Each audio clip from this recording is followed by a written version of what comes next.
quiero hablaros de las profecías del Padre Pío.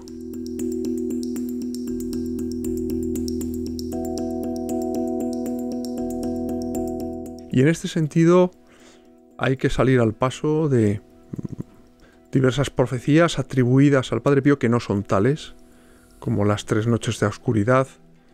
He tenido oportunidad de investigar este tema de primera mano en San Giovanni Rotondo, hablando con algunos de los hermanos capuchinos que viven allí.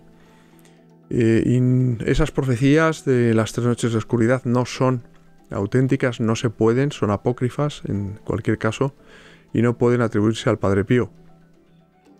Lo que sí podemos atribuir al Padre Pío son las profecías que constan en el proceso diocesano de canonización del Padre Pío, integrado por 104 volúmenes, se dice pronto, amigos, y a cuya apositio, a cuyo resumen de 6 volúmenes y más de 7.000 páginas, tuvimos acceso, y en concreto saca a relucir ahora Paloma Pia Gasset en su último libro, Testigos Directos del Padre Pío. Lo tengo aquí conmigo porque os voy a leer. Quiero hacerlo así. No quiero improvisar, no quiero hablar de memoria, porque en este caso el libro Testigos Directos del Padre Pío, en un anexo muy rico en datos, en matices, en anécdotas del Padre Pío, recoge los testimonios inéditos que bajo juramento prestaron infinidad de testigos en el proceso de beatificación y canonización del Padre Pío. Y de entre los más de 50 casos acreditados de profecías que se cumplieron a rajatabla, igual que las profecías bíblicas se cumplieron las profecías bíblicas del Antiguo Testamento se cumplieron en el Nuevo Testamento, de la misma manera se cumplieron esas profecías, como decía el Padre Pío. A veces Jesús me deja leer su cuaderno personal, y así fue. En numerosas ocasiones he seleccionado de esta medio centenar de profecías que incluye Paloma en su libro Testigos Directos del Padre Pío. He seleccionado 4, pero hay muchas más.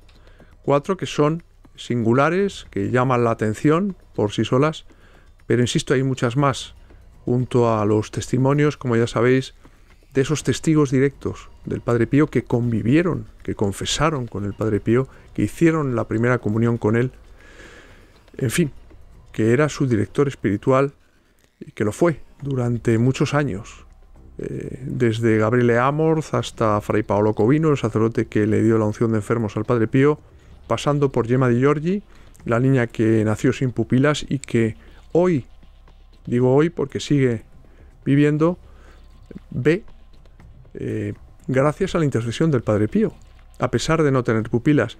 Pues todos estos testigos, amigos, desfilan por estas páginas de este maravilloso libro, que para mí es un libro ya clásico de referencia sobre el Padre Pío, que es Testigos Directos del Padre Pío, y que vaya por su 4ª edición, como no podía ser de otra manera, porque así lo merece, ¿no?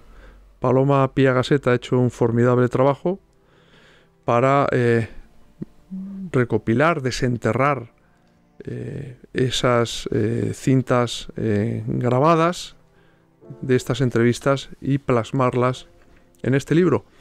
Y como os decía, voy a leer literalmente las profecías, 4 he seleccionado de este medio centenar, como os digo, porque son textualmente traducidas literalmente del italiano lo que declararon en su día estos testigos que declararon bajo juramento.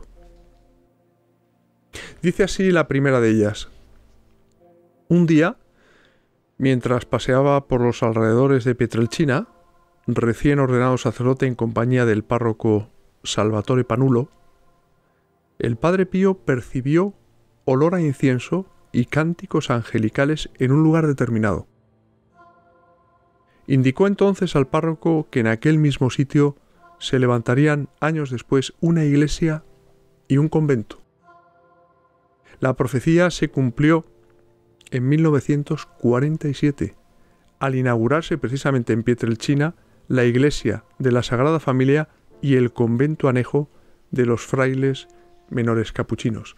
Así, amigos, se las gastaba el Padre Pío a la hora de profetizar, a la hora de leer ese cuaderno personal de Jesús que a veces le permitía hacerlo. Vayamos con la segunda profecía. Antes de ser capuchino, Fray Modestino Fucci, que fue el hermano portero del convento durante muchos años, el encargado de recoger los enseres personales del Padre Pío a su muerte en la celda número 1. Como digo, Fray Modestino Fucci deseaba pertenecer a los benedictinos de Santa Francisca Romana, en Roma, pero el Padre Pío lo disuadió, advirtiéndole que en aquel lugar acontecería, y lo dijo así textualmente el Padre Pío, un gran problema. De hecho, en 1947 el convento fue asaltado por unos ladrones que asesinaron al padre abad y al hermano laico portero. Verdaderamente son cosas que no suceden por casualidad, sino por causalidad. El Padre Pío fue adornado, como sabéis, por Jesús con muchos carismas, entre ellos precisamente el que estamos viendo ahora, esta noche, el de profecía. Fijaos, amigos, en esta tercera profecía que he seleccionado del libro Testigos Directos del Padre Pío, que dice así: el padre Eusebio Note refiere que una tarde, hallándose en el pasillo del convento, vio cómo el padre Dionisio de Cervinara saludaba al Padre Pío, quien le preguntó a dónde iba. A Venecia, para retomar los estudios, contestó el padre Dionisio, a lo que el Padre Pío repuso: ¿pero qué estudios, ni qué estudios? Prepárate más bien para la muerte, que no sabes cuándo llegará. El comentario agorero provocó decepción y estupor entre los presentes, pero al cabo de 20 días, de tan solo 20 días, el padre Dionisio falleció. Y llegamos ya a la última de estas profecías que he seleccionado, amigos, que verdaderamente es impresionante también. Y hace alusión a la sobrina predilecta del Padre Pío, a Pia Forgione. La misma, Pia Forgione, recuerda, ella prestó este testimonio bajo juramento en la posición del Padre Pío.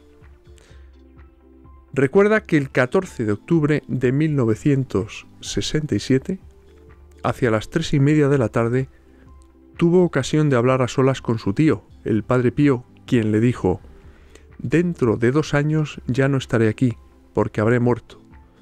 Muchas cosas cambiarán. Y lo dejó así, en puntos suspensivos, con un aire evidente de intriga. El 20 de octubre de 1967, Pia Forgione anotó aquel mensaje profético en un folio, el cual dobló introduciéndolo en un sobre cerrado que entregó al notario de San Giovanni Rotondo, Domenico Giuliani, el 13 de diciembre de 1967. El notario recibió el encargo de confiar a su vez el sobre al superior del convento de los capuchinos en cuanto el Padre Pío hubiese fallecido, tal y como sucedió. Impresionante, amigos, ¿verdad? Impresionante cómo el Padre Pío, del que tanto se sigue hablando, de su don de escrutación de los corazones, de su perfume misterioso, embriagador, que ha servido a muchas personas para prevenirles de algún peligro en algunas ocasiones, o para hacerles notar su presencia junto a ellas, de ese carisma de la bilocación, de la posibilidad de estar en 2 sitios distintos al mismo tiempo, por supuesto, aparte de los estigmas en manos, pies y costado, y esa herida, ¿no?, de 10 centímetros de diámetro, descubierta a su muerte en el hombro derecho, sobre el cual nuestro Señor Jesucristo llevó la cruz. Pues entre todos estos carismas también sobresalía, también Jesús en su infinita misericordia adornó al Padre Pío con el de profecía. Yo os animo, amigos, a que indaguéis más en la vida del Padre Pío a través de estos testigos directos suyos que por primera vez dan fe de cómo era el Padre Pío, de cómo confesaba el Padre Pío, de los consejos que les impartía el Padre Pío, de tantas y tantas vivencias y experiencias personales junto a uno de los más grandes santos de la Iglesia.